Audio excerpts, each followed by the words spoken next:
बिस्मिल्लाहिर्रहमानिर्रहीम। अस्सलाम वालेकुम स्टूडेंट्स। आज के इस वीडियो लेक्चर में जो हमने टॉपिक डिस्कस करना है उसका नाम है Kepler's second law of the planetary motion. अब केपलर फर्स्ट लॉ के बारे में हमने चीज़ें डिस्कस की थी कि केपलर फर्स्ट लॉ क्या होता है, केपलर फर्स्ट लॉ को क्या एक्सप्लेन करता है उसमें।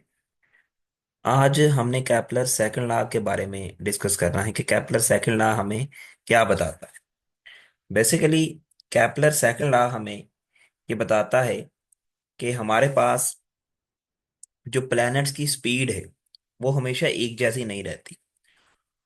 प्लैनेट्स की जो स्पीड है, जब प्लैनेट्स रिवॉल्व करता है अराउंड द सन, तो देन जो उसकी स्पीड है वो एक जैसी नहीं रहती, बल्कि क्या होता है कि जो प्लैनेट्स की स्पीड है वो चेंज होती रहती है। प्लैनेट्स की स्पीड क्या होती रहती है?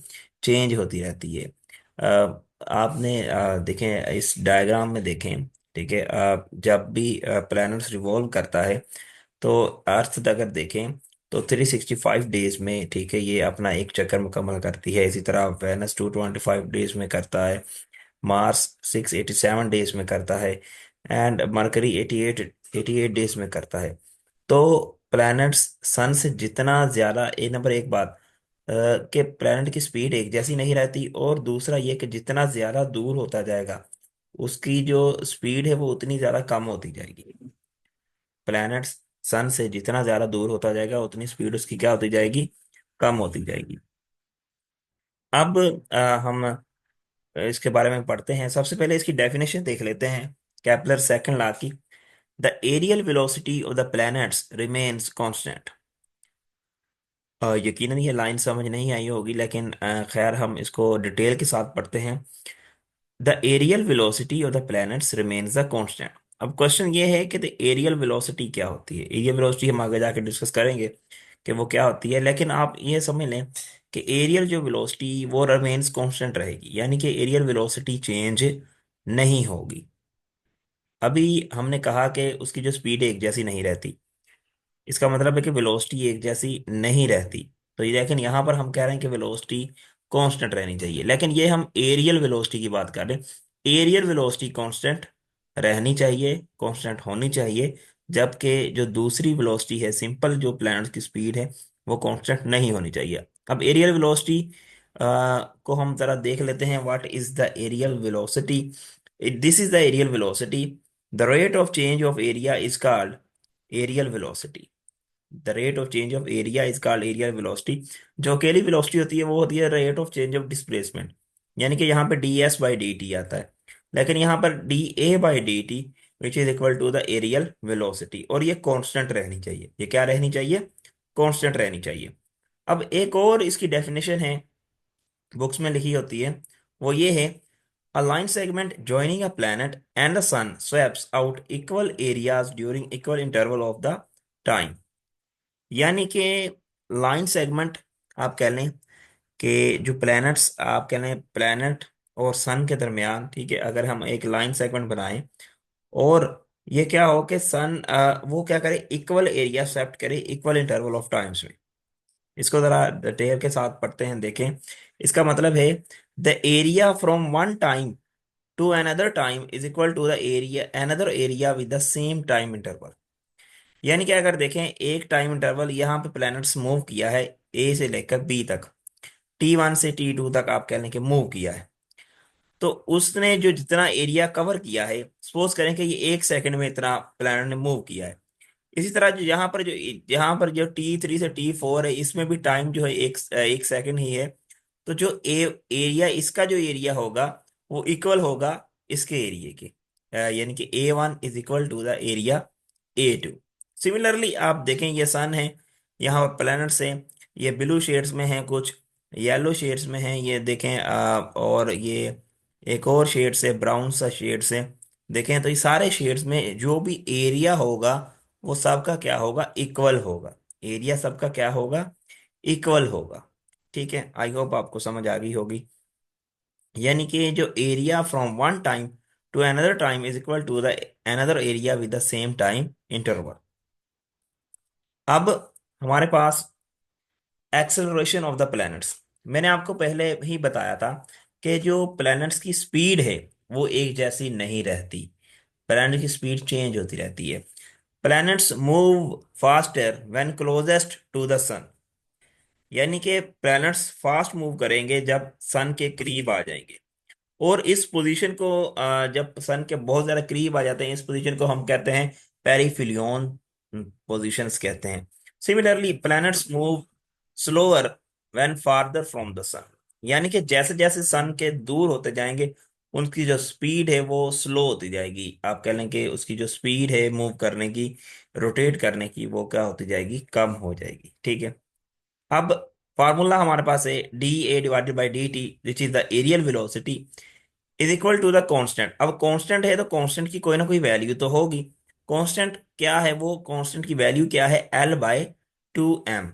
कांस्टेंट की वैल्यू क्या है, L/2m। अब इसमें जो डी ए है वो is the area, small area है कवर बाय द प्लैनेट्स। यानी कि डी ए वो एरिया है, या जैसे हमने पहले यहाँ पर पढ़ा था A1 = A2। तो ये एरिया है, यानी कि वो स्मॉल एरिया है जो प्लैनेट्स ने कवर किया है। और डी टी वो स्मॉल टाइम है जिसमें वो प्लैनेट्स का जो एरिया है वो कवर करेगा। ये दोनों स्मॉल है, D A means small area, D T means small time. क्योंकि टाइम हमने 1 सेकेंड लिया है और 1 सेकेंड बहुत ही छोटा टाइम है। और एक छोटे से टाइम में, इतने छोटे से टाइम में एरिया कितना की कवर कर लेगा प्लैनेट्स, तो वो डी ए है, इसलिए डी ए भी छोटा ही है। इसमें जो एल है, जो कांस्टेंट आया है L/2m, इसमें एल जो है वो एंगुलर मोमेंटम है। एल क्या है, एंगुलर मोमेंटम। जब भी बॉडी मूव करती है इन सर्कल, इन एलिप्स, यानी कि रोटेट करती है किसी भी चीज के गिर्द, तो वो जो आप कह लें कि जो एक मोमेंटम बनाएंगे उसे हम एंगुलर मोमेंटम कहेंगे। और एम है इस हमारे पास मास ऑफ द प्लैनेट है। अब हम इसको प्रूव करते हैं वाकई ये वाली वैल्यू इसके बराबर आती है या नहीं आती। तो स्टार्ट करते हैं। अब सपोज करते हैं the planet move for the time D T then distance cover by the planets. अब वो कहता है कि अगर प्लैनेट्स ने डी टी टाइम मूव किया है तो उसने टोटल डिस्टेंस कितना कवर किया होगा, वो हम देख लेते हैं। फार्मूला है हमारे पास V = ds/dt। यहाँ से हम डिस्टेंस की वैल्यू निकाल लेंगे, ds = VDT। डिस्टेंस हमारे पास कितना आ जाएगा, VDT।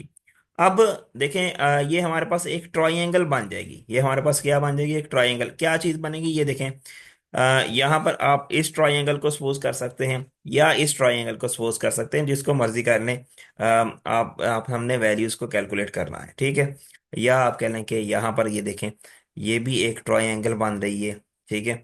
ये भी सारी ही सारी एक ट्राइंगल ही बन रही है। तो हमने सपोज करें कि ये वाली ट्राइंगल ले ली है।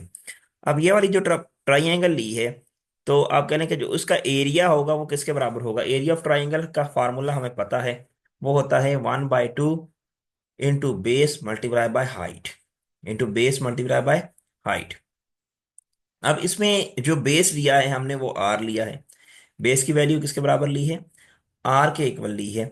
और हाइट की वैल्यू हमने कैलकुलेट करनी है, हाइट की वैल्यू हमने क्या करनी है, कैलकुलेट करनी है।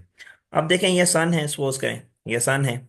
ये प्लैनेट्स ने, यानी कि यहाँ से लेकर यहाँ तक उसने क्या किया, मूव किया। उसने क्या किया, डिस्टेंस कवर किया। तो टोटल एंगल आप देखें, ये जो लाइन का टोटल एंगल ये 180 होता है। और ये एंगल है थीटा। तो हमें ये वाला एंगल चाहिए, तो ये वाला एंगल क्या होगा, 180 माइनस थीटा। ये वाला एंगल क्या होगा, 180 माइनस थीटा। तो sine 180 minus theta is equal to, यानी कि साइन किसके बराबर होता है, परपेंडिकुलर और हाइपोटेनियस। परपेंडिकुलर इसमें एच है, is the height, H is the height. और हाइपोटेनियस क्या है, VDT। यानी कि जितना डिस्टेंस इसने ट्रेवल किया है। तो यहां से साइन 180 माइनस थीटा वो किसके बराबर होता है, साइन थीटा के, विच इज इक्वल टू H/VDT। अब यहां से अगर आप एच की वैल्यू निकालें, हाइट की वैल्यू निकालें, तो वो किसके बराबर आएगा, VDT sine theta. VDT sine theta. और बेस की वैल्यू किसके बराबर है, आर के। यानी कि हाइट की वैल्यू हमारे पास आ गई VDT साइन थीटा, और बेस की वैल्यू हमारे पास क्या आ गई, आर। यहां पर वैल्यूज पुट कर दें इक्वेशन 1 में। इक्वेशन 1 में जब आप वैल्यूज पुट करेंगे, हमारे पास क्या आएगा, DA which is equal to the 1/2, base की जगह पे आर आ गया और हाइट की जगह पे क्या आ गया, VDT साइन थीटा। अब हमने क्या किया, मल्टीप्लाई भी किया और डिवाइड भी किया, सिर्फ राइट हैंड साइड पे m के साथ। एम के साथ यहाँ पर देखें मल्टीप्लाई किया, और एम के साथ ही हमने क्या कर दिया, डिवाइड कर दिया।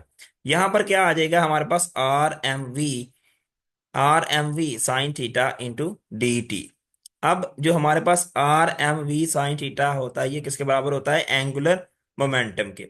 अच्छा ये कैसे आया, जरा ये भी देख लें।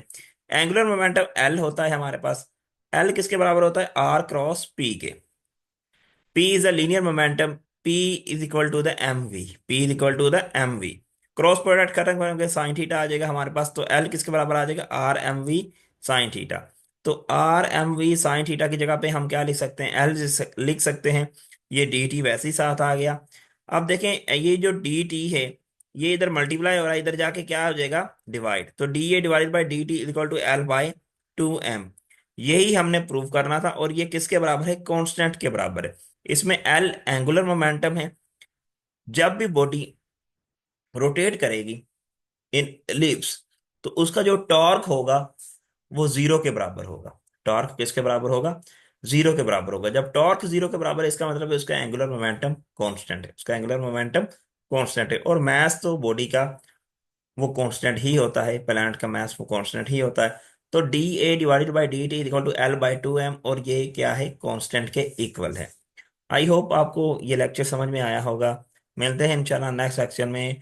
ये हमारे वीडियो को लाइक ज़रूर किया करें, और कमेंट्स में कोई भी आपका क्वेश्चन हो तो कमेंट्स में पूछा करें, इंशाल्लाह उसका आंसर दिया जाएगा। Thank you.